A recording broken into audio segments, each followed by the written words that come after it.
আজ লেয়ার মুরগি রান্না করব। তো প্রথমত আমি পেঁয়াজটা ভাজা করে নিয়েছি। তো পরিমাণ মতো পানি দিয়ে দিলাম, আদা বাটা রসুন বাটা দিয়ে দিলাম পরিমাণ মতো, গরম মশলা দিয়ে দিলাম পরিমাণ মতো, মরিচের গুঁড়া দিয়ে দেব 5 চামচ, হলুদের গুঁড়া দিয়ে দেব 2 চামচ, স্বাদ মতো লবণ দিয়ে মশলাটা ভালোভাবে কষিয়ে নিব।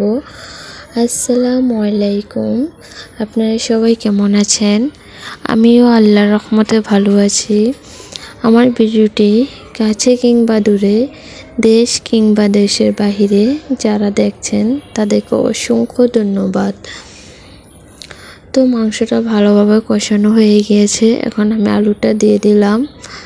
আমার ভিডিওটি যদি ইউটিউব চ্যানেল থেকে দেখে থাকেন প্লিজ সাবস্ক্রাইব করে পাশে থাকবেন। আর পুরাতন আপু ভাইয়াদেরকে অসংখ্য ধন্যবাদ।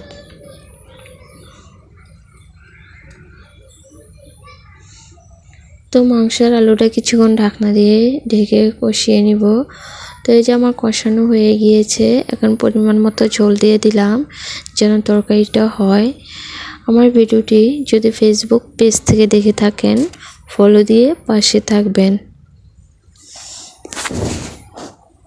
তো এই যে আমার মাংস রান্না হয়ে গিয়েছে, ওপর দিয়ে জিরা গুঁড়া দিয়ে দিলাম। আজকের ভিডিও এই পর্যন্ত, আল্লাহ হাফেজ।